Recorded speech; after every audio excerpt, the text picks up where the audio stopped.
the chair, and I'm one of the members of that committee. We're advancing legislation that has been put on the council's agenda for the lead ordinance. So we're reviewing that legislation, discussing some of the facets of it, talking about the plan for implementation, and then hearing from some other folks about how this legislation has worked in other environments.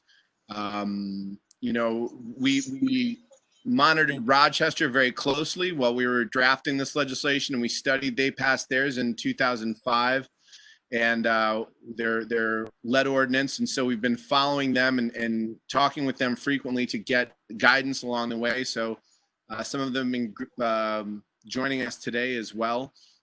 So I want to make a few things clear up front. We've already done the environmental impact study. We've done the seeker. For those who are unfamiliar, that's a necessary part of laying the framework for the legislation. That is going to be introduced and voted upon as well. So we're definitely looking for public input, but I would want to be clear that some of the more major tenets of it, like the high priority areas that we've designated, some of the stuff that was done in the seeker and in the environmental impact study could not be changed now that we would have to do another one in order to change some of the major aspects of the ordinance. But that being said, we do want to hear feedback from the community and get input. You know, there's been some conversation since we brought this forward before the council that's been very helpful and very insightful into how we might implement it and other concerns that are, going to be coming up as we try to advance this legislation. So should I announce my fellow councilors? Who else is on? I see Councilor Green, Councilor Hogan, Councilor Bay, President Pro Temp, Councilor Allen, Councilor Carney. I don't know if anybody else is on. Councilor Majuk, I see. Rudd.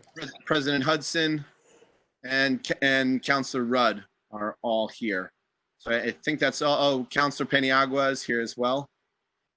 So that being said, the agenda for the meeting today is to have a brief overview for the council. Joe Barry from our law team will kind of give a Cliff's Notes of why this ordinance is important, what aspects it will cover. Ken Towsley will speak briefly about our plan for implementation, how this legislation will interact with the city of Syracuse. Then we'll be hearing from Katrina Korfmacher, a professor from the University of Rochester, and the work that she's done measuring the tangible effects of this legislation in Rochester, kind of address concerns that were brought up before and what they've seen to try to get a whole picture of that. And then we might have a few more commenters from Rochester really quickly, and then we will open up to the floor.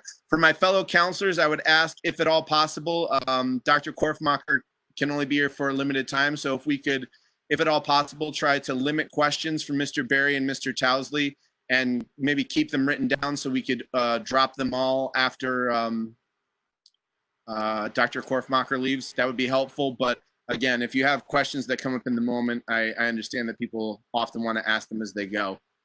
So, not a requirement, but a request if possible. So that being said, I would pass it over to Mr. Barry. If Joe Barry's here, if he could give us some of the broad strokes of this legislation and why it's important, and give us a basic summary.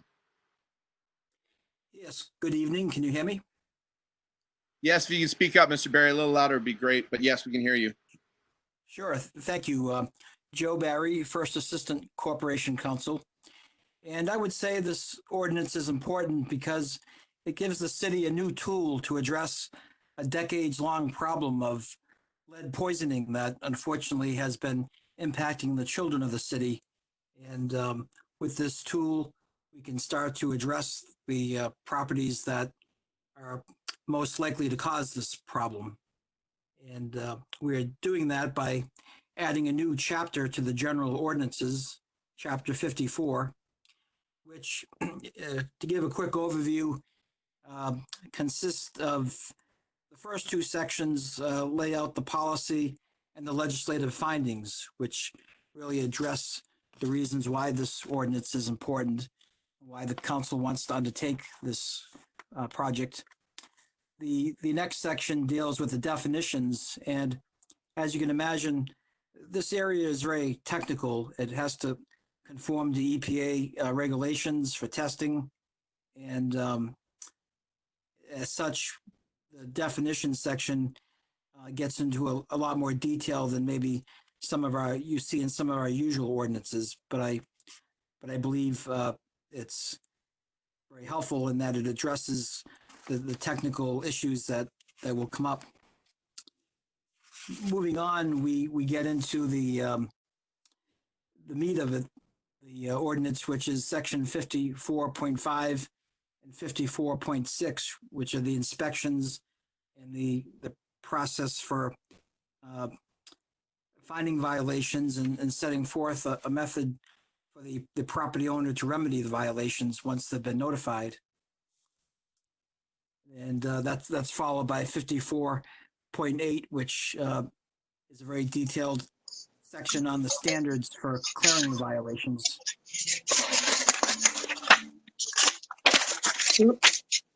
Going ahead to 54.9, we get into some conditions on lead hazard reduction and control, making sure that when lead-based paint is disturbed in any way that the proper procedures are being followed and notices provided to tenants. And we get into work site protection requirements so that when work is taking place, anyone around the property or working on the property is adequately protected from a health point of view. And I think that basically gives a broad overview of the ordinance. I'll pass it along to Ken. I think he can explain in more detail how it's going to work kind of out in the field. Is that all right with my fellow counselors? Any brief questions? As I said, I'd like to save them to the end if possible, but if people have questions in the immediate. No? All right, well, if no one has any questions, Director Towsley, if you'd like to say a few words about implementation and how we'll move along. Yep. Thank you, Counselor. Before you move a little further, no question, but can you mics? Thank you.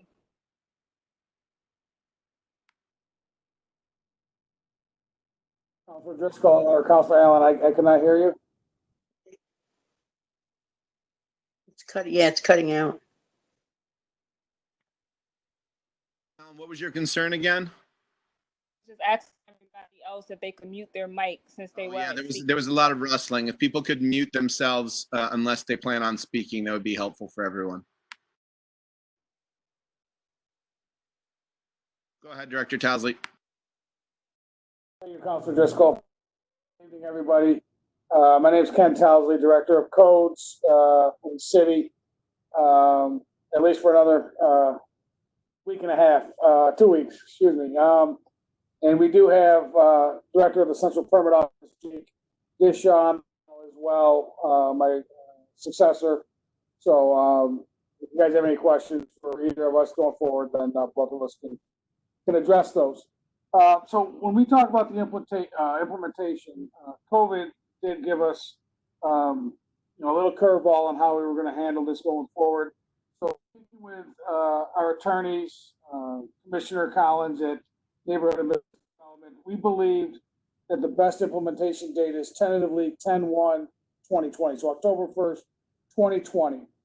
A few reasons for that. One is we need to get all the inspectors certified to perform the lead tests going forward. Right now, due to the New York pause and everything with COVID, there has not been the ability to have our inspectors trained and certified in this yet. In the same token, the inspectors, as code enforcement officials, are going through all their annual certifications for New York State online as we speak. These are classes that they'll be taking online. So there's going to be a little bit of delay in getting all the inspectors certified. hopefully as phases open up, there will there'll be the opportunities for our inspectors to get certified. The other reason for the October 1st implementation date is because dealing with the COVID, we need to ensure that we have the ability to perform the interior inspections.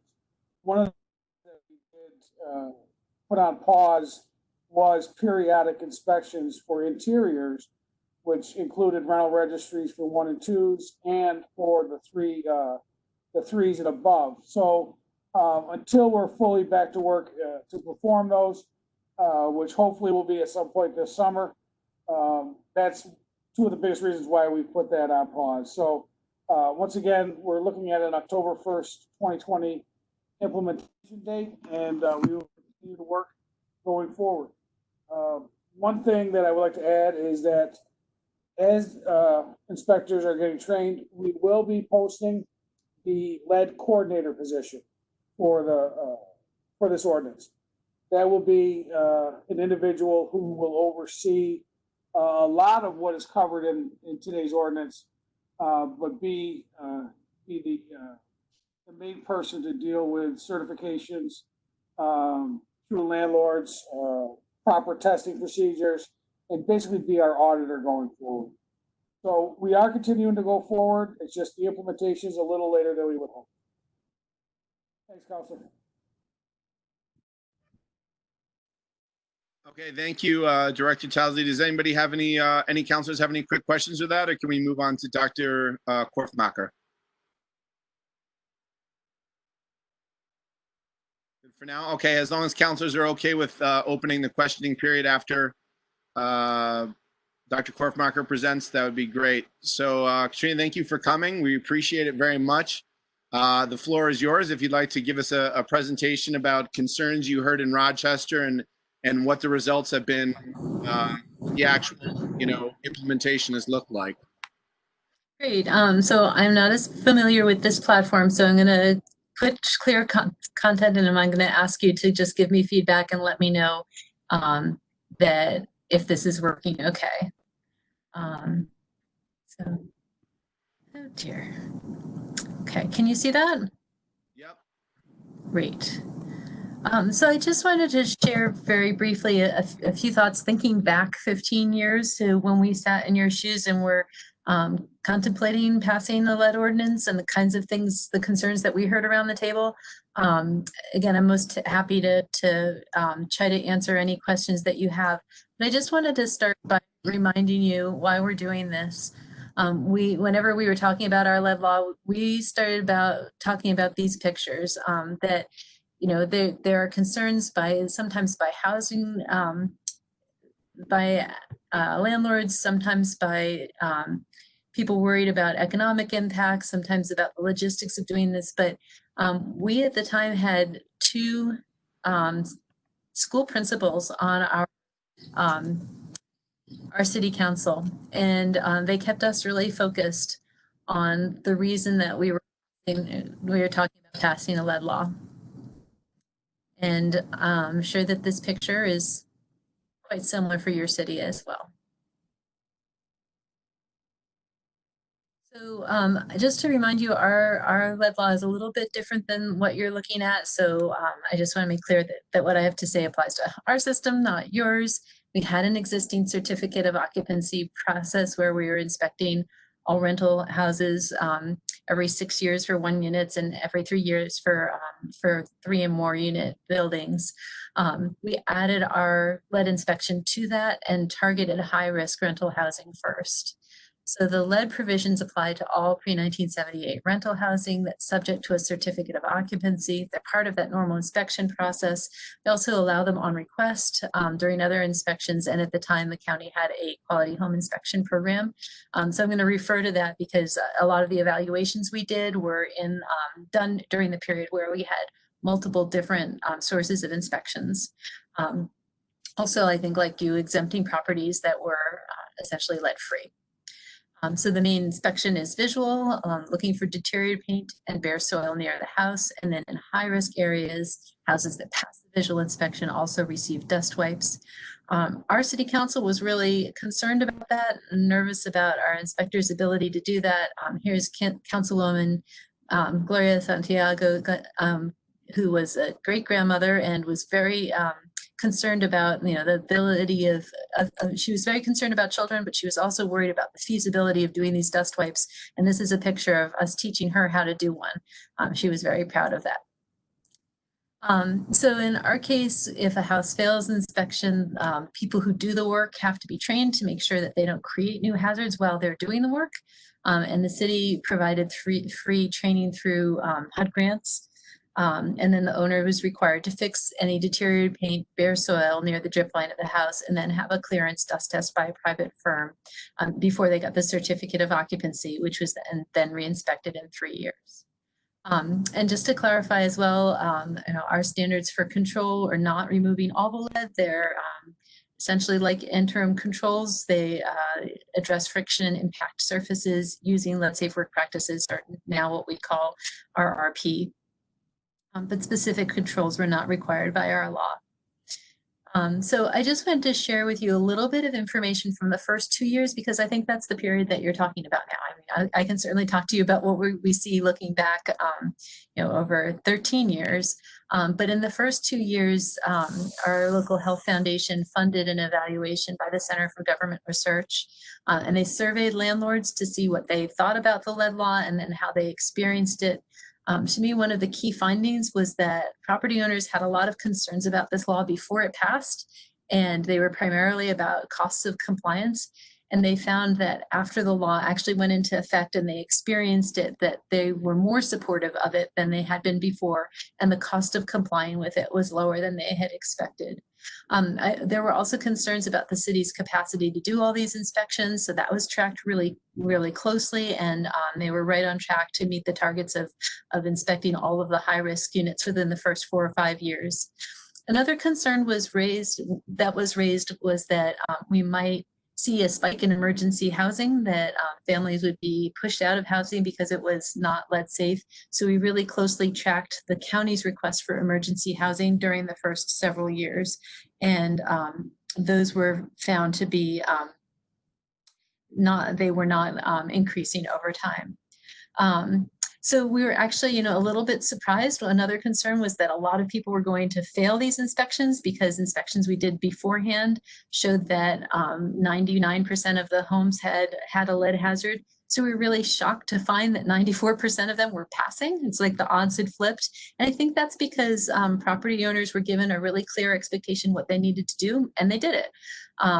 And then, we also wanted to track and see if they became safer, if housing became safer over time. So I just put this slide in to say that we did some predictions about how those inspections were going to roll out over time. And in fact, we were able to meet the targets pretty closely of how many inspections were completed. We also tracked the blood lead levels of kids over time, and they were continuing to come down. But the tricky thing is that blood lead levels are coming down everywhere. So what we really wanted to do is to see if blood lead levels were coming down faster in rental housing than owner-occupied housing. Because, normally we think that rental housing would be more dangerous than owner-occupied housing. But since this law only applied to the rental housing, we did see that start to equalize a little bit. We didn't get to the point of statistical significance within those first couple of years. And it's hard data to get, but I hope to be able to do that again sometime and show that. I clipped some numbers from the 10 years of the Rochester lead law. So 10 years later, over 140,000 inspections had been done. Vast majority were passing visual inspections. And then for those that required dust wipes, 90% of them were passing dust wipes. So once property owners learned how to comply with this law, they are really good at it. Our evaluations have consistently showed that there was not an increase in emergency housing requests, that the compliance costs have been less than were expected, and that property owners now essentially look at this as part of doing business. One other thing I should mention is that there was also a ride along between our county health department and our city inspectors, and also sort of looking at files, comparing the inspections done by the county health department with the city to make sure that everybody was trained and looking for the same things. So I think many of you may have seen this graph. Our lead numbers have continued to come down. So have yours. But I want to highlight the little sentence at the bottom that says that our lead poisoning rates declined almost 2.5 times faster than in the rest of upstate New York during that period of time. So other cities that are very similar to us, and we can't say it was just because of the lead law. We could be lucky. We could be, you know, people clean better here. But the only difference between us and all the other cities that we beat out in terms of lead, reducing blood lead levels, is that we have a proactive lead law and the others don't. So tons more information. I am here to answer your questions. And if you want to follow up on any of those studies that I mentioned, we've tried to really learn as much as we can from our experience here. So I will share those slides with Councilmember Driscoll so that he can share them with you after as well. So does anyone have any questions for me?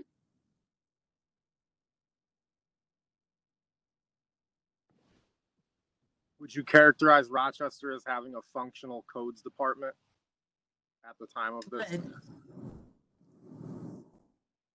Yes, I would work for them, but when I interact with them and you know, look at what they've accomplished and analyze the data that they produce, yes.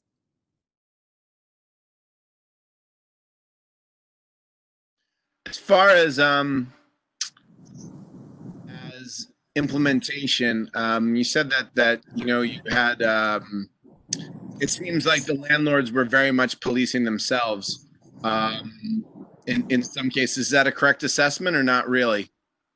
It seems like you said that they kind of knew the standards that were being set and kind of preempted the inspectors to make sure that they would be the type of units that would pass.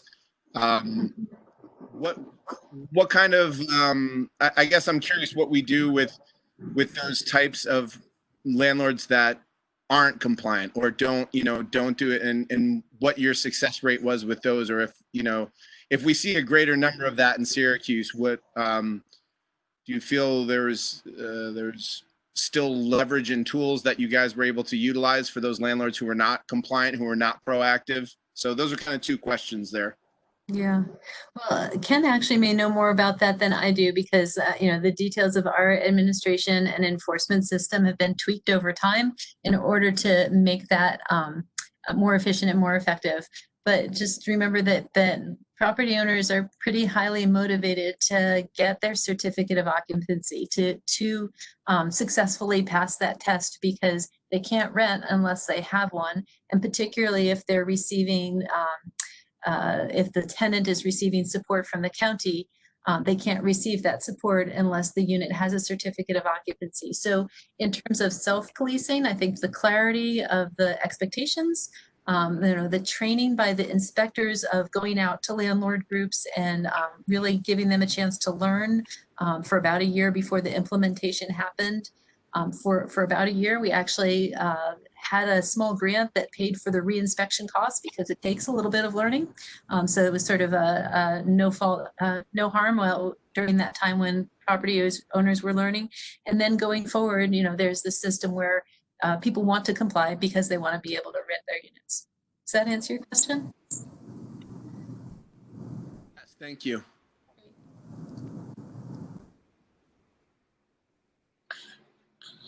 Hi, it's Elizabeth. I work with Katrina at the Coalition to Prevent Lead Poisoning, and I just wanted to underscore that one of the things that the city did was really work with their landlords. They did a lot of education and outreach. They did a lot of really trying to do some case management with them, and they also rolled out. And also, if people were, had just had their homes inspected, they got rolled in and they got grandfathered into the next time. So they really tried to be proactive, communicate a lot, make sure people knew that it was going to happen. But then ultimately, of course, it was a law and they had to comply. The chat one was about, yes, property owners can do the work themselves as long as they have the RRP training and certification. Someone asked about disposing of lead waste. I mean, that's covered by county law and proper disposal of a hazardous substance. But please remember that although the work, the people need to do work safely using RRP, they don't have to take out and remove all the lead components. So there isn't necessarily a lot of lead waste that has been generated. And then I also saw a question pop up about the percentage of units that are in compliance with the rental registry. So it works a little bit differently, but talking with the city staff, they believe that they've got quite a good estimate of who is renting, which units are rental units, and that they all have certificates of occupancy. I know that illegal rentals do happen everywhere. That is sort of a conundrum, is you can't actually estimate how many of them are because they're illegal. But all the evidence that we have points to it being a pretty small number because of that ability to check where bills and communications go versus the street address, and it's uploaded and checked every night. And just to underscore Lindsay's question about landlords doing their own work, the clearance requires a third party. So landlords can do the work themselves. They cannot do the test to see if they've passed. That has to be a third party.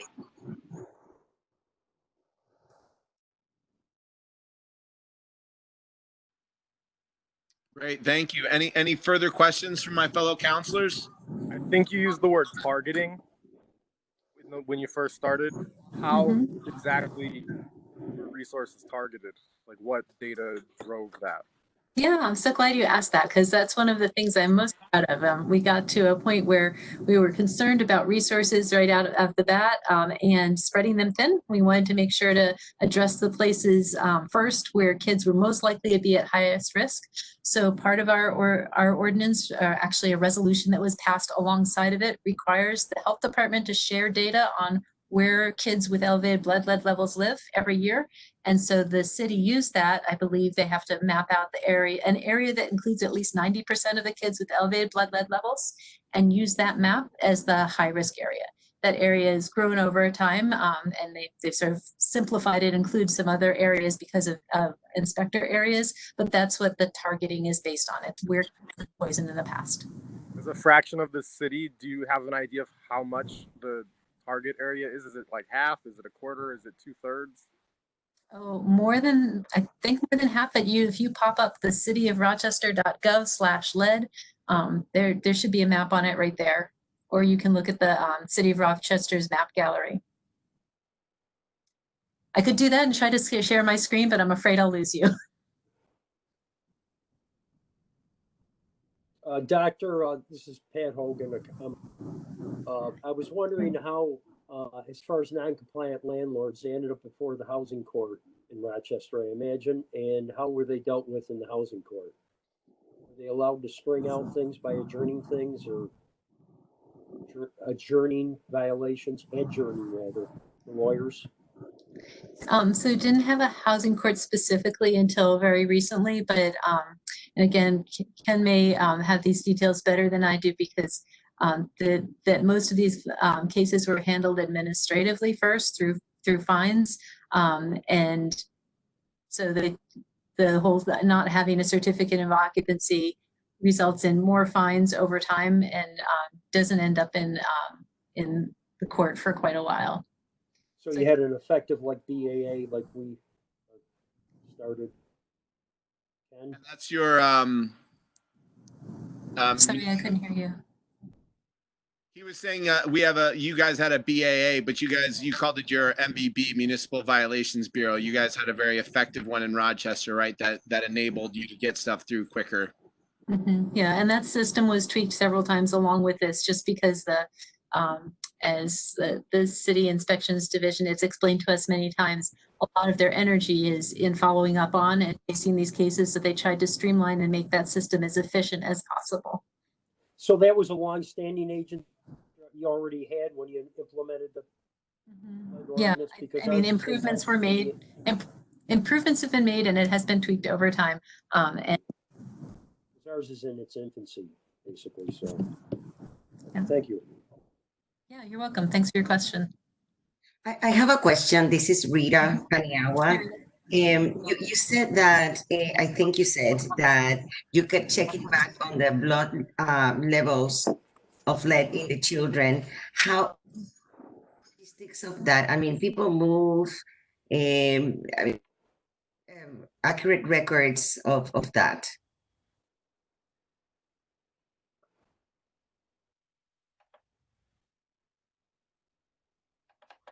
You're muted, Doctor.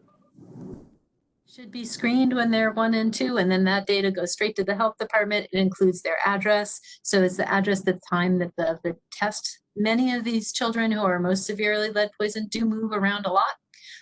But because this is a, as your colleague asked about, a geographic targeting area, those kids tend to move to similar housing stock. So you don't know you can't be tracking a child and a house, but really looking at the distribution of risk and where kids who are poisoned are concentrated. Okay. Does that help? Yeah, it does. Yes. I have a question about I would like to know how you. Hi, I'm Feroz Muraili. I'm a leader of Congolese community, and I am in lead freedom now, in the family lead freedom now. So I would like to know how you save data of houses which are affected, and how people can have access on them, because we are like we are like people who are missing the information sometime.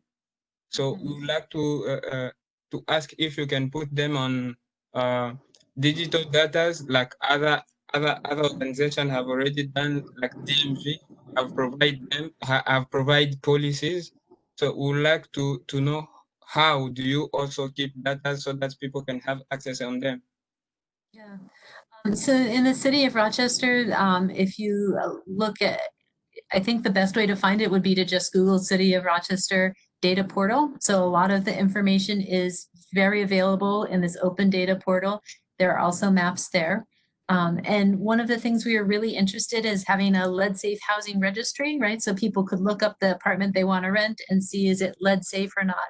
But because every house has to have a certificate of occupancy and every house gets a lead test as part of that, it's really as simple as seeing when was the last time it had an inspection.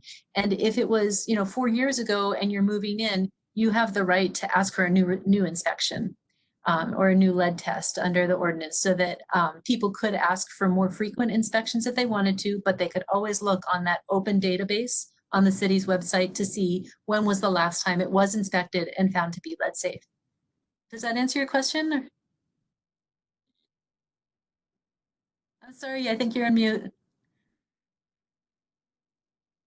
I can say half of the question is answered, and I would like to add something also. Like we are still missing the information, since it's just in one language. So there's people who can't read English, but they can read better signs.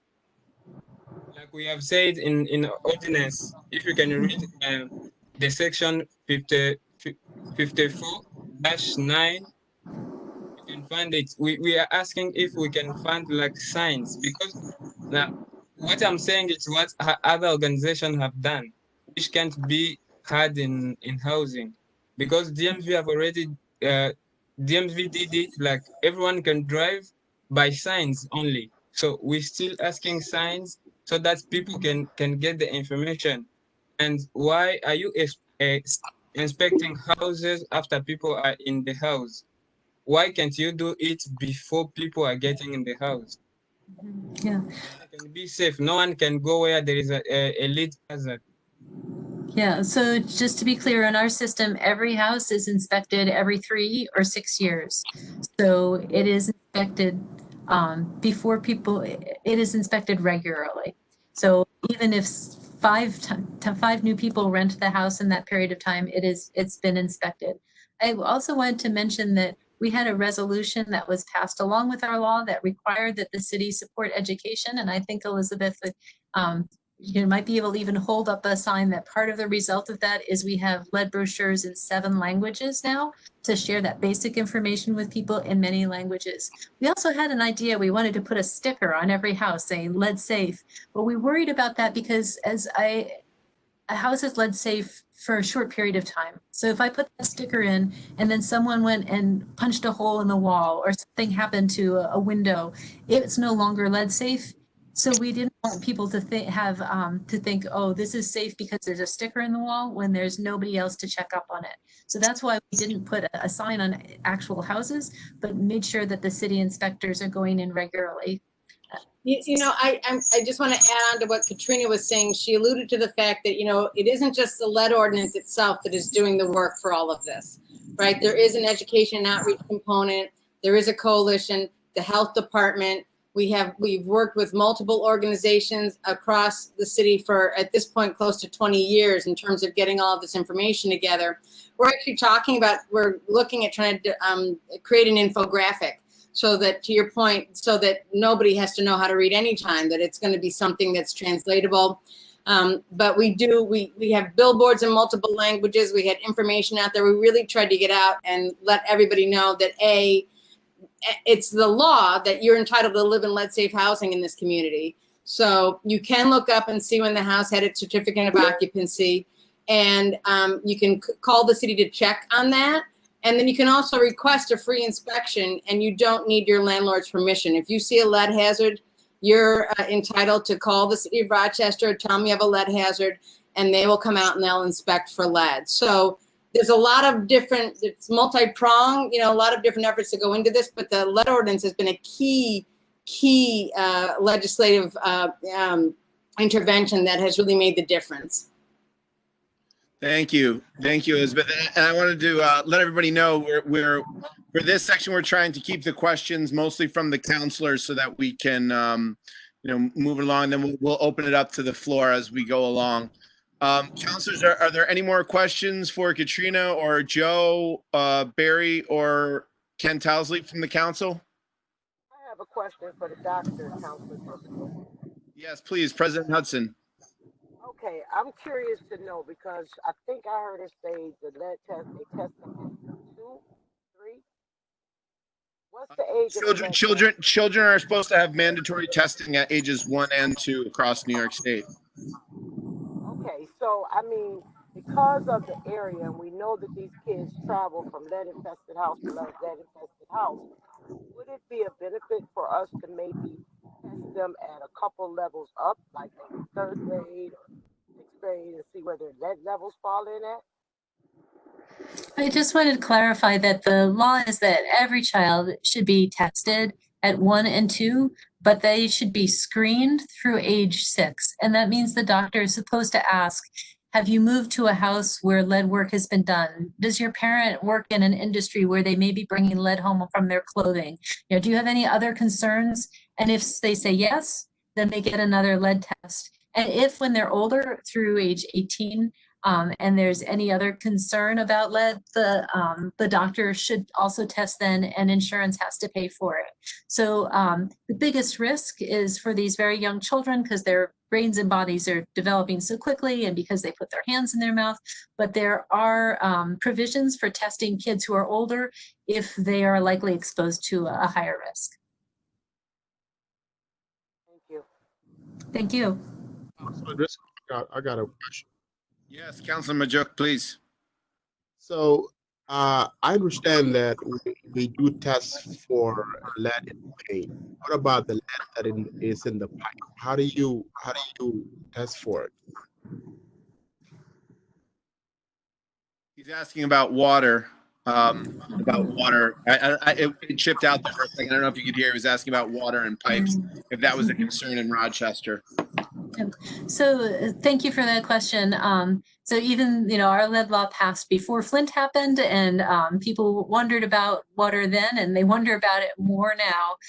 But the pattern, when we look at the map of where kids were poisoned by lead, it was so clearly associated with paint hazards, you know, housing and older housing in really poor condition. We knew if water were an important driving factor, kids everywhere would have had that problem. We also talked with the city's water department, who tests the water very regularly, and you know, generally it's in pretty good shape, and they've mapped where lead service lines are.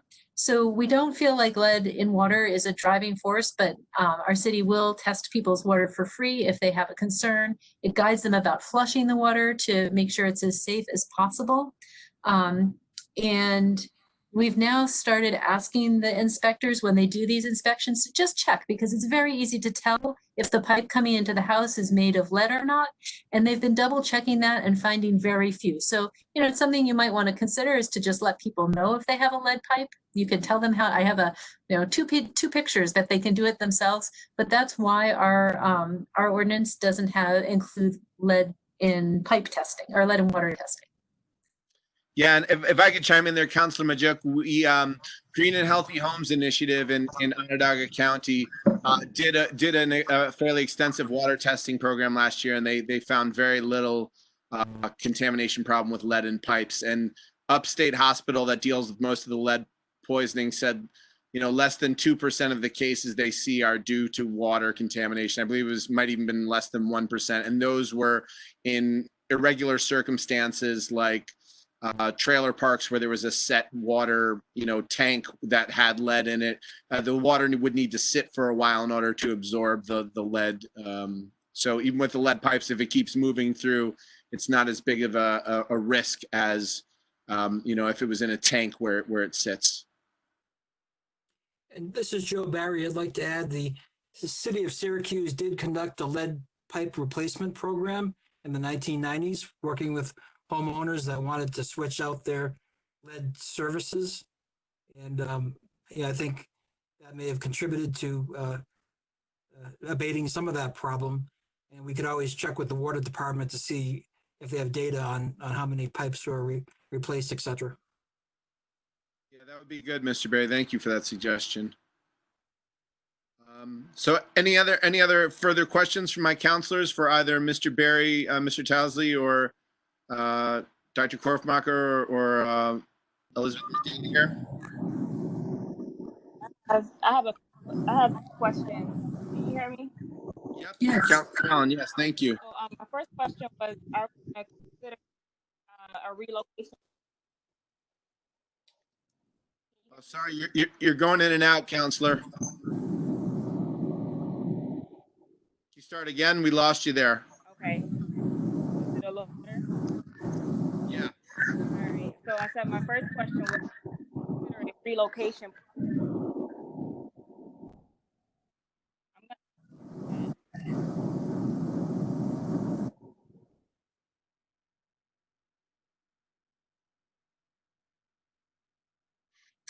I don't know if we lost that. I think it would be something about relocation. Maybe she could type it into chat. That's a great idea. Relocation plan, considering, so for you mentioned that you didn't see a significant uptick in the need for relocation, but what was your, how did Rochester deal with those that needed to be relocated? And I guess Ken or Joe or I know Mary Margaret is on this call, and Michael Collins, perhaps if we've thought about that in Onondaga County and Syracuse, if what we would need to do should there be need for relocation, and who would be responsible, the tenant or the landlord in those circumstances. So I guess first, who is responsible in Rochester? Was the burden on the city, the landlord, the tenant? How did you do relocations? And as you said, it didn't seem significantly large increase, but did you see an increase, and how did you react? So as I said, the County Department of Health and Human Services and Health Department were closely involved to keep an eye out and see if that happened and there was a need. I think they had sort of an expectation that they would try to save some of their units in case that their units for emergency housing in case that was needed. But they really only saw a handful of cases that were directly associated with lead, like having found hazards that were so severe that somebody had to move out immediately. I just want to remind you that most of the work to comply with this law is really pretty basic. It's stuff that you would hope that people are doing when they're turning over a unit anyway. And one of the best signs of that was that when I surveyed landlords about how much money they spent to comply with this, people who owned units that were valued at more than $40,000 had virtually no costs. because they were painting them regularly. They were keeping surfaces intact. And so they didn't need to do anything more. It really was primarily in places where there was significant deferred maintenance that more work had to happen. And in those cases, when the property owner has a good business model, is on top of things and knows this is coming, they generally work really hard to do this work between tenants, so that they can get that work done and not disrupt the tenants' lives. So my two answers are: in most cases, you're not doing if you think about like the HUD lead hazard control grants, which I know your city has a lot of familiarity with. You're basically often sort of gutting a house and a family may need to move out for a week. Most of the work, the vast majority of the work associated with this lead law is nowhere near that level of disruption. So there really isn't very much associated with the work. And again, it's the finding the worst of the worst houses, which you probably, would want to have found anyway, lead or not, that resulted in the handful of cases we had. Okay, thank you. So I'll pass this over to Director Towsley. Councillor Allen also had a secondary question, perhaps for Mr. Barry, about if one unit, and this was something I know a lot of the advocates who are pushing for this law had mentioned as well, if one unit gets triggered, if we find an inspection in one unit, does that trigger an inspection for all additional units? So Ken, if you could speak about relocation in Syracuse and Onondaga County, and Mr. Barry, if you could address that, if one unit is triggered, if one unit comes up, does that trigger inspections in other units that are adjacent to it in the same structure? Yes, Counselor. Just to answer Counselor Aaron's question about relocation, that during the lead hazard reduction activities being performed either by a contractor or the landlord, let me rephrase this. Occupants who relocate to a unit not owned by their landlord shall not be liable for rent. And then it spells out in 5410 4 items in regards to that. So basically what you're looking at is that the onus is going to fall on the landlord to relocate their tenants if there's hazardous situations during abatement. I shouldn't say abatement, but during the lead reduction work being done. Thank you. Can I ask, could he repeat that? Could he just repeat that? Yeah, it's section 5410 in covers the occupant protections. So when work is being performed to reduce the lead hazard activities, landlords, I'll read it to you. Occupants shall be temporarily relocated during hazard reduction activities until a clearance examination has been successfully completed. And occupants who relocate to a unit not owned by their landlord shall not be liable for rent. Okay, thank you. I appreciate that. All right, Mr. Barry, could you speak perhaps to the other concern about one unit triggering inspection in adjacent units? Yes, it's the way the ordinance is drafted. It's really based on the inspection that is triggered when someone applies for a certificate of compliance or a rental registry. Although we can inspect based on the filing of a complaint as well, but it's those trigger points really relate back to a specific unit, and that would be the focus of the testing. Okay. Any other questions from my fellow counselors for any of our guests? Is the Rochester doctor still on? Dr. Korfmacher, are you still with us?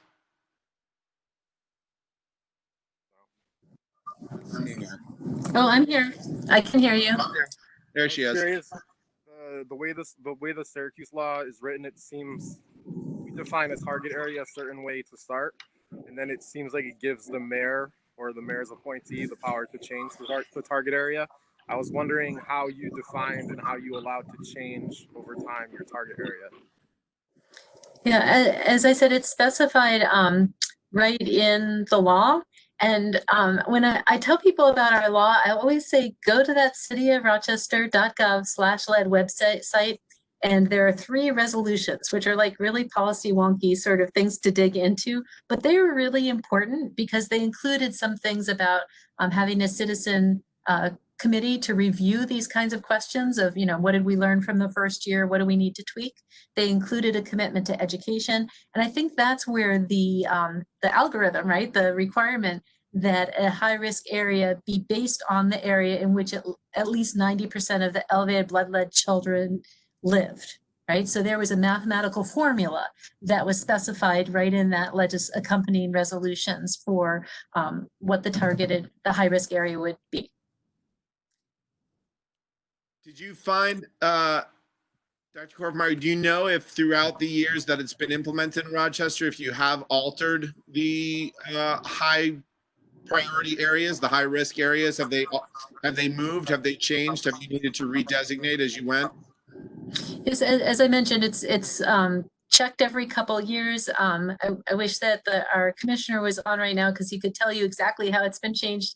But in general, what he's told us is it's gotten larger and it's been more convenient for them to do that because it aligns with their inspection areas. It just makes things simple for them administratively. So it exceeds the requirement of that formula. Okay, thank you. You're welcome. Still, I'm looking. I'm finding unfairness on some points because they say they check the house. If someone asks his house to be checked, well, there is some people who don't know how to complain even since they are new in the USA. There are immigrants who can't know where to go and complain for what they are facing in this city. So the issue is this: to make it easy for me, I will ask to make this ordinance to pass because it will help other people to understand what they are living and where to complain and how to complain about what they are facing. And why I will keep comparing, I'm sorry, I'll keep comparing the 2 organizations, Housing, Urban Development, and DMV. When people are dying in the house due to lead poisoning, and people who are dying while driving and they have policies, why can't you just compare those 2 organizations and try to make put some policies? Because if your house is not inspected, they can't pull you out. Why?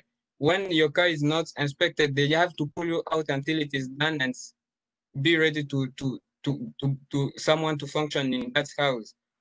So we need to compare those two policies, and those policies are making good cars must work and people must drive safe. Well, people are dying in houses. Why can't you let me say use that word also, pull those bad houses out until they are done so that people can work in themselves? And there is people who are dying while they don't know where to begin. They don't know where to start. They don't know where to complain. So try to make fair talk and to people, especially to Americans, to those who doesn't know where to complain. Thank you. We'll definitely take that in. And to clarify, while it can be triggered by a complaint, it's also triggered by, within a certain time frame. So even if someone doesn't put in a request, we will be trying to get those policies so that we address your concerns. So that is something we will factor in as we move forward, trying to get into these units every few years, whether someone's complained or not, is a goal.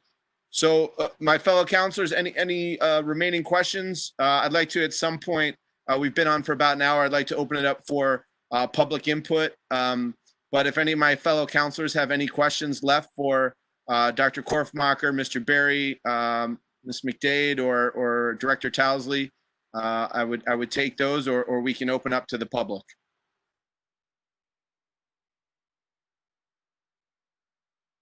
No? Counselors, we all good? Okay.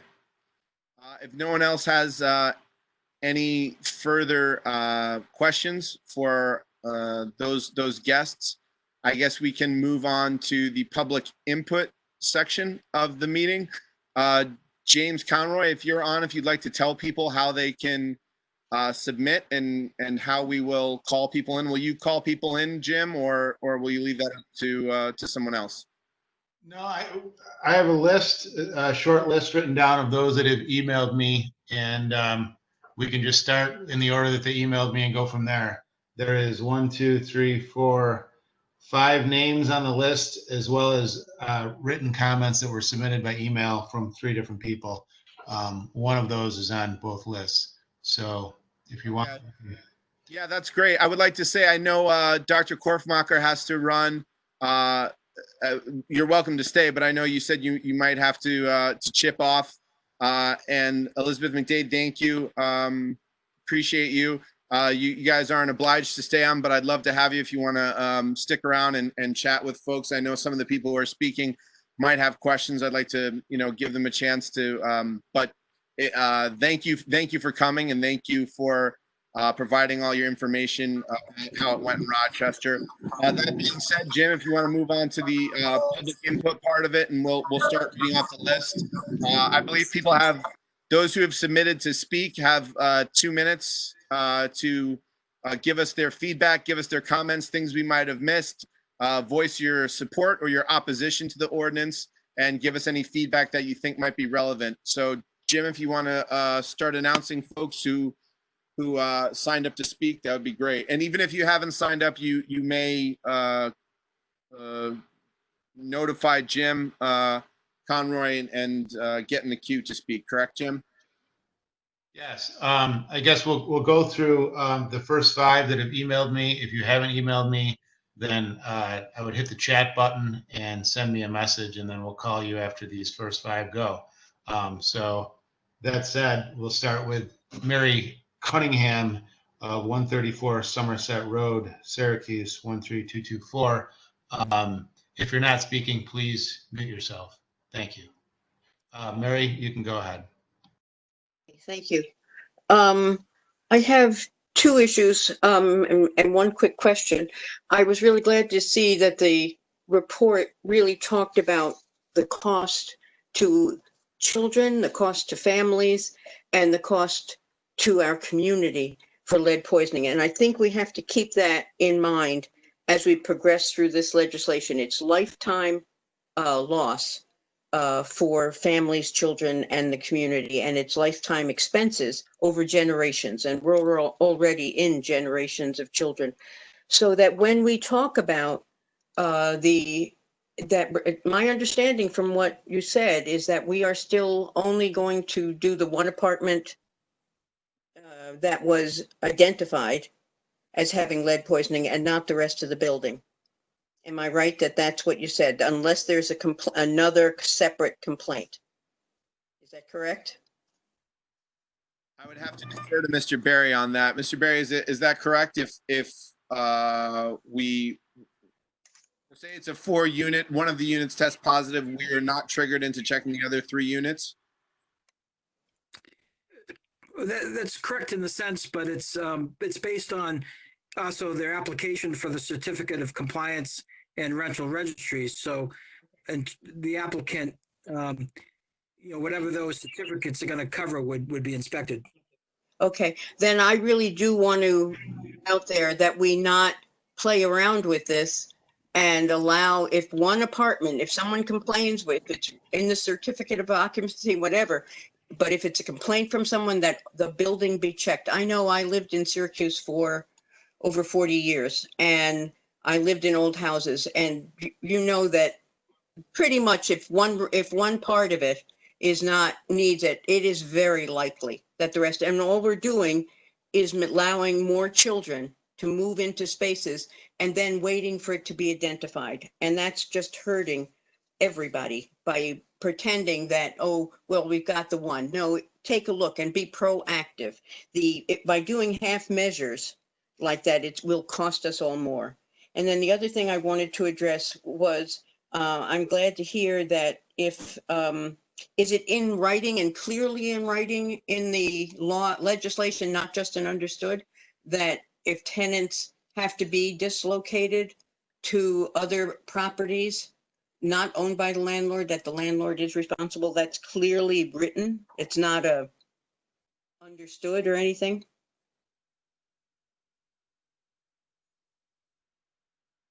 Mr. Barry, I guess I'd call on you to answer that. Are you still on?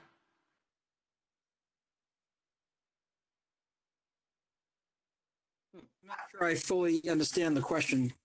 Question is who, if someone should happen to have the need to leave their unit because of the lead situation, would the burden on finding temporary housing while the repairs are done fall upon the landlord? And is that clarified in the legislation, or is that something that's I guess the question there is where does the burden fall on those who need to be relocated?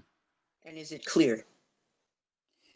In section 5410, it spells out the responsibility in that regard.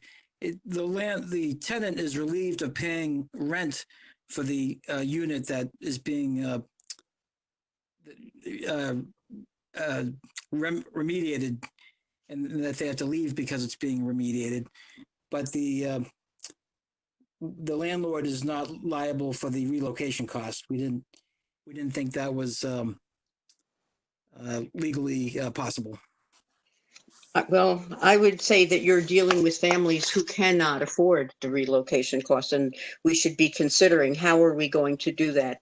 And then the other thing is, to make sure it's in there, is that there is some kind of coverage that landlords cannot evict or remove tenants or raise their rents because they have now made it so that it meets made the apartment so that it meets code. So there needs to be some protection that we don't have tenants being forced to move because the rent went up and going to the next non-code meeting apartment or lead apartment because they can't afford to live in the one that just got fixed. So there needs to be something in the legislation that protects tenants. And I guess those are my comments at this point. I'm Ken Towsley. There is the prohibition of retaliatory action by landlords in section 5414 of the ordinance. So it does spell out the retaliatory actions by the landlord.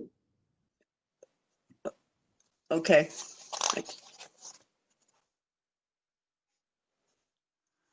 Okay, thank you, Ms. Cunningham. Next speaker, yep. Well, one, I want to say that I'm receiving a few more. Lindsay Spear, I believe, wanted to speak, as well as Matthew Paulus. But right now it is, forgive me for the name, Oceana Fair. If you're ready to speak and still on the call. Yep, she's still here. Yep. Can you hear me? Yes. Okay. Sorry, learning all these new systems. Yeah, as Joe knows, I do have a huge concern about not inspecting all units. Now, if I understand it's supposed to be triggered by the rental registry. We have a very low compliance with that. So if a tenant calls in, or if a child goes to their doctor and tests is positive in a multi-unit building, so now that's triggered to the health department that says we have a lead positive child. We come out and inspect that one unit. We don't inspect the rest of the building. We failed the other children in that building because either they're not tested yet, or maybe they haven't moved in yet. We have completely failed those children. So I don't know if there's a way to put it in the ordinance, if there's a way to add an addendum. I don't know, but 40 years later, we can't keep failing children. I have a disabled brother who's 40 years old from lead poisoning in the city of Syracuse. I now have a granddaughter who is suffering with ADHD and other things from lead poisoning in the city of Syracuse. We have to get a handle on this. The other thing is, have a homeowner who's just gone through the remediation. And I must thank Mary Margaret. I think she's on this call if she's still here. Thank you. She's been reaching out to me and working with me. I understand the county is overseeing the city's work. However, the contractors aren't completing all of the work. My porch is still failing. my work was completed in January, and all the paint that they decided to put on the porch in January is all completely gone. The county inspector came back out one time and said to me, well, the city's not going to pay for this, and maybe we should think about putting a outdoor carpet over it. Meanwhile, I'm still not passing with the health department. I'm still not in compliance. So the city's paid this contractor to complete the work. He's done the work, he's gone. He's gotten the money. So I don't know if maybe the city wants to think about having an inspector come back out at the end with the county inspector to ensure that it's done before they sign off on it all, but that's my input. Thank you, Oceana. That's very, very important information you're relaying. I appreciate it. And we'll definitely take all that into consideration as we try to get this right on so many levels. Thank you. Just to follow up, Oceana. Yes, I can. I've reached out to the county again about the issue we talked about, the same one that you've addressed. With exteriors, in reality, the contractor that put the paint on the porch should never have done the exterior at that time because it was, still middle of winter. And we should have held off on that because all it did was, kind of chip and peel, which was a waste. So the county is aware of that, and they are trying to remedy it. I did speak with, read an email to someone about that today. Thank you, Mary. You've been great. And I know we had the whole COVID thing in between when it started and all, but you've been very good about reaching back out to me and following up, and I really appreciate that.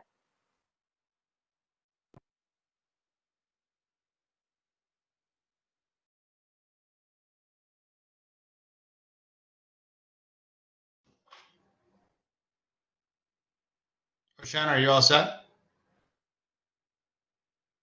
Next up is Mariana Kaufman.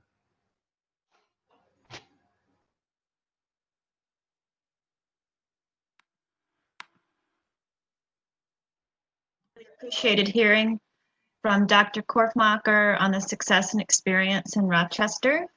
I'm a primary care doc. I'm also a volunteer organizer with the Syracuse Peace Council and the CNY Solidarity Coalition. And I support this important initiative, especially during this time as we come to terms with the many ways that society has failed Black and Brown Americans. Continued lead poisoning in this city of segregated poverty is one such failure, and correcting it needs to be made a top priority. I support improving the lead ordinance in ways that make it the most equitable and the most enforceable for city residents. My first concern, and one that I echo from Mary and Oceana, has to do with the lack of desire to look into all the apartments in a multiple family structure that has filed a complaint or that has tested positive. The missing detail just shows a real lack of interest to inspect and remediate adjoining family residences that are also possibly contaminated is infuriating and sad. And why wouldn't we want to inspect? So figuring out what are the obstacles to that, I think are really important. The second concern just has to do with the lead dust clearance level for window troughs. HUD requires that lead hazard work that uses HUD money should pass lead dust wipe clearance standard levels of less than 100 micrograms per square foot for window troughs. But in section 54.7D of the ordinance, the city proposes using the clearance of 400. Which makes the window troughs less safe than they could be. So I think the window troughs should become at least brought up to HUD standards. So those are my two concerns. Thanks. Thank you, Mariana. I'm definitely taking that one to heart, and we will look into it. The multi-unit concern that all three of you have raised. It's something we'll bring up with Mr. Berry. And Mr. Berry, if I'm not mistaken, we have updated that standard from 400 to 100 in the most current version of the legislation. We got all the testing standards across the board, updated to reflect the more recent upgrades in measurements and standards. So yeah. Yes, that's correct. After the comments received on the generic environmental impact statement, we took those comments to heart on the standards and made those changes. So we've gotten to that one, and we'll investigate this other one moving forward. Thank you for your comments. I appreciate them. Jim, if you want to introduce the next person. Yes, the next person is, forgive me, Hasmik Djulakan. This is Hasmik Jalakian. Thank you. So I'm a resident of the city of Syracuse, and I'm an educator at Vera House, and I echo all the comments and concerns voiced by the others who've spoken before me. My understanding is that the current version of the law doesn't explicitly state that enforcement of the law is tied to the 3-year renewal of the rental registry. If my understanding is correct, that was made explicit in the environmental impact statement, but not in the law, and it should be made explicit in the law itself. This was also echoed by our Attorney General. In addition to making that explicit, given that not everyone is compliant with the rental registry, there should also be space for folks to follow up about inspections regardless of a person's compliance with the rental registry. And that's all I have to say. Thank you. Thank you very much. It's good points. Jim, if you want to introduce the next speaker. The next one, I'm trying to find him on the list here because his name is different than where he signed up as. There it is. Michael Dunbar under ENEGR. Go ahead, Michael. Can you hear me? Yeah. Yep. Okay. Let me just, I kind of wrote it in the text, but I noticed in the environmental impact statement that there was an absence of any concern for disposal of the lead waste. And considering that Onondaga County burns all their trash, the one thing that the Department of Health recommends on getting rid of lead paint is don't burn it. So my concern is that homeowners will do this work on their own and not be trained. And offering special bags for disposing of lead paint could be used to put this information in their hands before they make a bad situation. The disposal of the lead paint should not include burning. Onondaga burns the trash. This could cause a spreading effect of the lead and impact the area for miles around, including the water. The environmental impact statement didn't include disposal requirements. Could free red lead bags be offered with information on free training for homeowners? Additionally, could the lead be shipped to proper landfills that are designed to handle these types of hazards? There's no documentation on the burning plant that they can handle any of the lead that would be spewed into the air, which I am right downwind of.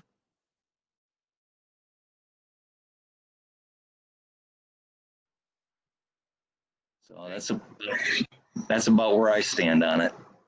Thank you. I'll get back to you. Next up is Matthew Paulus. I'm Matthew Paulus. I'm a resident of the city of Syracuse and a real estate owner in town.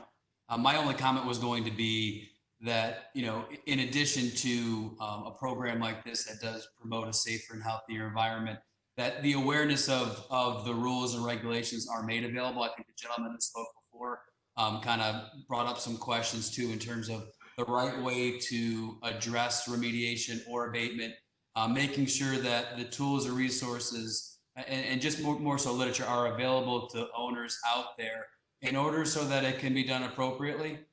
This is, I've had experience with it myself in the city, and it is in a lot of ways, it's not as mainstream as everyone might think it might be. And in terms of trying to do it the right way to address the issue and ensure that either your community or your neighbor's community has a safe environment, that the right tools and research information are available to do that. So I would just encourage the council to maybe think about an awareness campaign for both owners, renters, and community members to ensure that things can be done in a way that is efficient.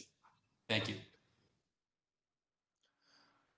Mr. Paulus, thank you very much for your comments. I would, when we talked to some of the folks from Rochester earlier, and they kept re-emphasizing the point you just made and how important it is to have good lines of communication with landlords and property owners throughout the community, and to really do an extensive outreach campaign. So I've tried in modest ways, I know Mary Margaret has as well, to reach out to landlord groups and property owners. I'd love to connect with you after the meeting offline if you have some suggestions of different groups we could go visit or reach out to and kind of have those conversations. A lot of the times it's if we hold meetings in a library or something, it's getting the word out to those landlord groups and getting to contact them. And so if they're already built groups that meet on a frequent basis, it'd be great if we could join in, and kind of, so if you could hip us to any people we should be reaching out to try to get that word out there, I think I would love to chat with you further about that. Sure. Yeah, absolutely. Thanks. Thank you. Jim, if you want to introduce the next speaker. The next speaker is Lindsay Spear. Hello, I'm a Syracuse resident, and in general, I support the intent of this legislation wholeheartedly. I think we absolutely need to be addressing lead issues in our community. I'm going to get nitpicky on the actual ordinance for a second. I read through it top to bottom today, and it is not clear in any way that this applies only to landlords. There is a section at the end that has an exemption. It says that the requirements of sections 54-4 through 54-7, which are applicable to residential buildings, shall not include single-family owner-occupied buildings. That's the exemption. But then when you get into, there's other sections of this ordinance that seem to be applicable, including section 54-9, which is lead-safe hazard reduction and control, which says that no person shall disturb or remove lead-based paint, et cetera, and it includes any home performance contractor, property management firm, handyman, or other person engaging in renovation work that disturbs more than 6 square feet of the interior. So I'm a little bit concerned that this might capture more people than it intends to. And then further, and this also kind of ties into what Dr. Korfmacher was saying in terms of the Rochester process, where the landlords really did step up to take care of the issues before they got the full evaluation happening. So a lot of the problems disappeared, it seemed. But it seems that they made that the landlords could do the work themselves if they were trained through the RRP certification. This section says that the person doing the work must possess an EPA RRP certification and be employed by an EPA certified firm. And I'm concerned that might make things cost prohibitive. In my professional work, I am helping connect people with renovations for their HVAC systems. And a number of people who are not able to move forward because of asbestos in their homes is quite a bit. And I was party to knowing what a quote for a EPA certified firm to remove asbestos would be. And it's far outside the ability of smaller landlords to afford. Maybe lead would not be as expensive. I'm concerned, knowing that some of the processes are similar, I'm concerned it would be. And so I'm just wondering if the language has been really carefully looked through to make sure that the intent, which I believe in Syracuse was also to let trained landlords do the work, and if it's certified by third party, which I think that third party certification is very important. If that's the intent, then this is not the way that the section actually reads, and I encourage clarity on that. Other than that, I fully support the comments made by Oceana and Mariana in terms of multifamily units and making sure that everything gets tested if one area fails. Thank you.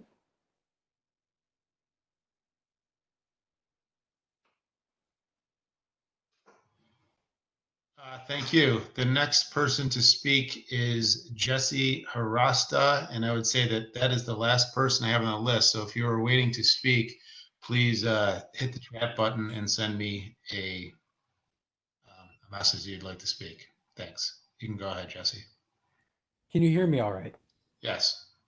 Great. Thank you, counselors, for hosting this event. My name is Jesse Harasta. I'm a longtime Syracuse resident. I'm also an associate professor of social science at Cazenovia College and the director of the Cazenovia College Lead Poisoning Mapping Project, and I'm here to speak on some of the observations from that in particular. In general, I support this bill, including some of the recommendations that we've been hearing here, and I also encourage the counselors to look at the suggestions made by our Attorney General of New York, that she made some very thoughtful commentary. Some of it, I think, was sort of brushed over in the responses, stated that this is a political issue, it needs to be dealt politically. Well, that is essentially then your job. So I do please encourage you to look at the Attorney General's various comments on this bill. But really what I want to speak to today is that I want to bring up the fact that this is an issue of racial justice. And because lead poisoning in Syracuse follows the microgeographies of segregation by race and also by class. If we look at the last time that New York State broke down data on the racial and ethnic identification of children who were poisoned, that was 2004. We saw that in 2004 that children of color within the city of Syracuse were 2 times more likely to be poisoned than white children, and that they made up 2/3 of the population of children who were poisoned. Now, since then, New York State has not released data on this particular issue, but research done by my team, as well as some of our colleagues at Syracuse University, Upstate Medical, and elsewhere, find that it appears that if this process, if anything, has gotten worse, that segregation continues, and that this is really an issue where this damage, this permanent damage upon children's brains, is being disproportionately borne by Black and brown children. That this contributes to learning difficulties and lifelong chronic health issues. And we can see that lifelong chronic health has been, is something that has reemerged again here in the COVID crisis, that Black and brown individuals are disproportionately bearing the burden and the death toll of this virus because in many cases of pre-existing chronic health conditions. And so if we wish to create a more racially equitable city, if we wish to solve the fundamental problems of racial segregation in this city, and that is currently such a big debate and such a big topic, that I encourage the city to consider lead poisoning and the solutions to lead poisoning as part of a broader package of ways of dealing with racial segregation and racial inequity. Thank you. Thank you, Jesse. Much appreciated. All right. Are there any other folks wishing to speak? I believe that's the end of the queue, unless there's anyone else, Jim. Counselor, yes, there is. Patricia Powell, you are up. Let me try to find you here. You're up next. You can go ahead. Hi, I'm Matresa Powell. I, really happy that, the council is supporting such a large effort that is really needed in the community. And one of my concerns is communicating to tenants, because Syracuse is such a large and diverse community. with so many people from places that English is not their primary language.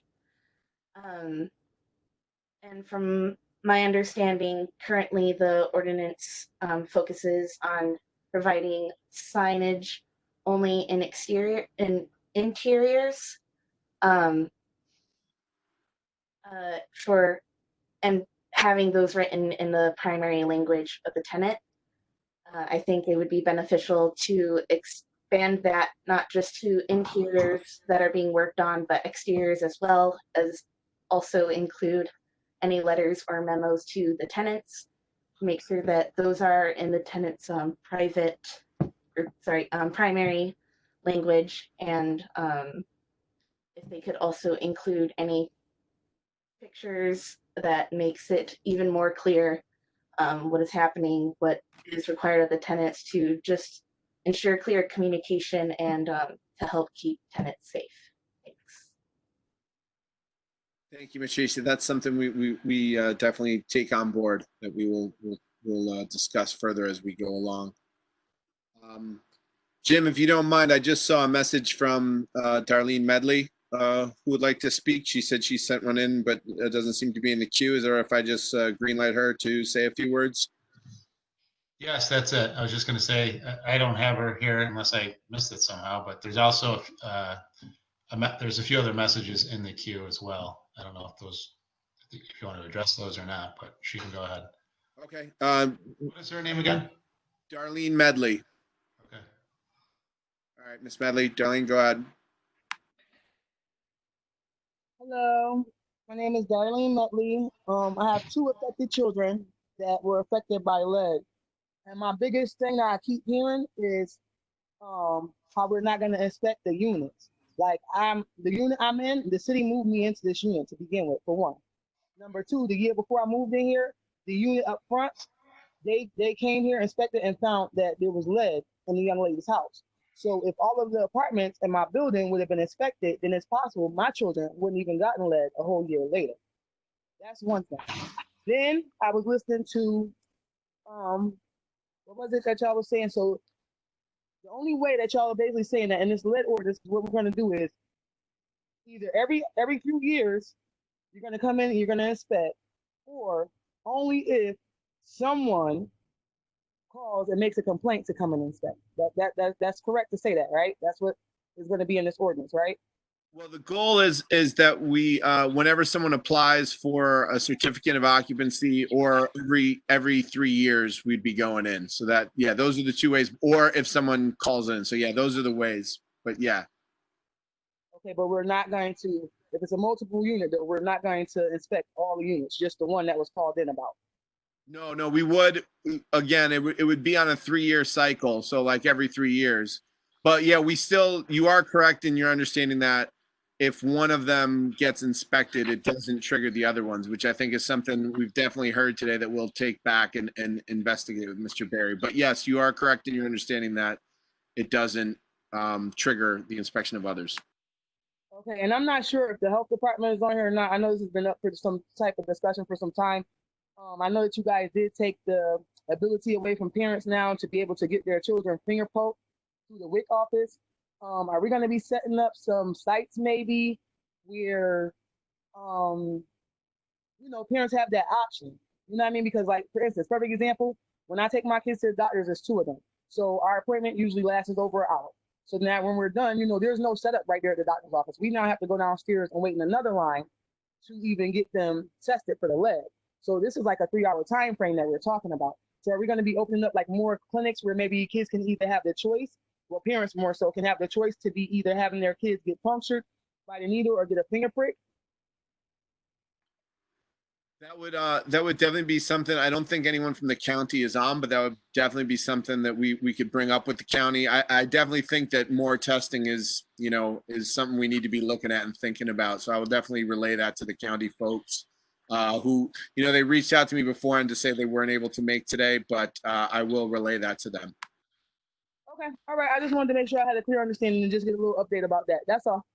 Thank you. Thank you, Darlene. Is there anyone else who would like to speak? Yes, there is Frank Ridzi. You can go ahead, Frank. Oops. Frank? You there, Frank? Can you hear me? We can now. Oh, great. Thank you. Yeah, I just wanted to come out and speak on behalf of the Central New York Community Foundation and thank you to the Common Councilors and to the residents who are all weighing in here, as well as the experts.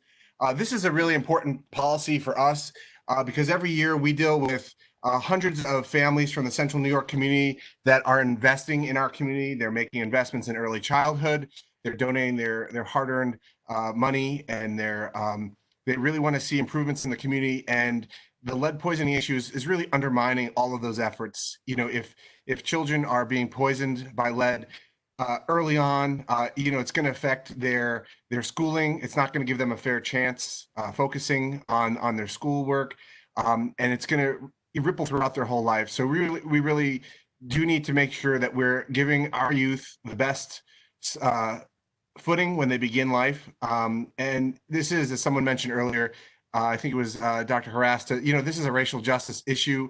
When a certain group is being poisoned, you know, at twice the rate as others, you know, that's institutional racism. And so I just want to applaud the Common Councilor, Joe Driscoll, and your colleagues for all of the work. I know this has been a long process, but just want to thank you for doing this and just vocalize that we were fully in support of this ordinance. Thank you, Frank. And I would just like to say, you know, the Community Foundation, when we talk about the millions of dollars that have gone into fighting this problem, Community Foundation has been a great partner in the nonprofit community that's been there all the way with the city and the county in dealing with this issue. So I just want to send that mutual gratitude for the Community Foundation, Frank and Robin and everyone else who supported it along the way.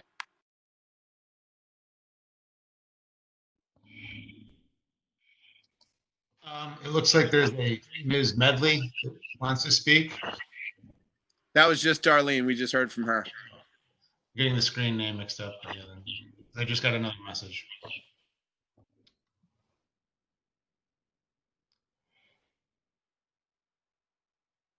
It looks like that is it, unless anyone else is out there that wants to speak. Anyone else wish to make a statement before we wrap it up? Okay. So thank you everyone for coming out. So for those of you who are curious about the protocol, how this works, we held the ordinance and the final environmental impact study this time, this past council session, so we could have this committee meeting and get this public input and, you know, try to make sure we've got everything aligned and you know, moving forward. That we've been transparent. We've given people a full understanding of it and given people a chance to speak up and you know, discuss the different facets of the ordinance with us. So the plan now is to you know, I'll take your input, speak with Mr. Barry. We'll then introduce the bill at the next council session, where theoretically, if all goes to plan, it will be tabled and held for one session. So the June 22nd session, it will be held. And then I believe it would be voted on the July 13th session, would be when we would vote whether to adopt this ordinance or not. So that's the path moving forward. We in the administration and the law and the council will discuss all facets brought up today and all the different information, and then we will table it one session and then vote on it on the following session. Oh wait, I think the clerk is informing me that it does not need to be held because it was introduced at this past session. So perhaps we will vote on. Is that correct, Mr. Barry? It's not a local law, so. Oh, because it's not a local law, it doesn't need to be held? Correct. It's eligible to be voted on the 22nd. Okay, my mistake. I'm sorry, I was misinformed. I thought as a local law it needed to be tabled, but it's not local law. General ordinance. General ordinance. Okay, so I guess then the procedure would be to take all this information and then we would bring it up at the June 22nd meeting, and that would be when we would vote to adopt it. So if anyone has any thoughts between now and then, please don't hesitate to reach out to me jdriscoll@syrgov.net. Or you can reach me on any of my Facebook pages. Try to be responsive there as well via email, text, or my city email. So thanks everyone for your participation and your advocacy. And I know a lot of you have worked on this issue and been voices in the community, raising your voices for a long time. And I really appreciate everyone keeping this issue in the conversation here in Syracuse and moving the ball forward. Thanks to Dr. Sandra Lane, who I saw in here, who's been a great partner for us at Syracuse University. All the advocacy for Families for Lead Freedom. Yeah, thank you everyone who's worked on this with us and the Little Lead group we've had. Appreciate everyone, and please don't hesitate to reach out if you have any more thoughts. And we will hopefully be voting on this at the June 22nd meeting. Thank you all for attending, and thank you all for thanks to my fellow counselors for their questions and their input. All right, thanks everyone. Take care.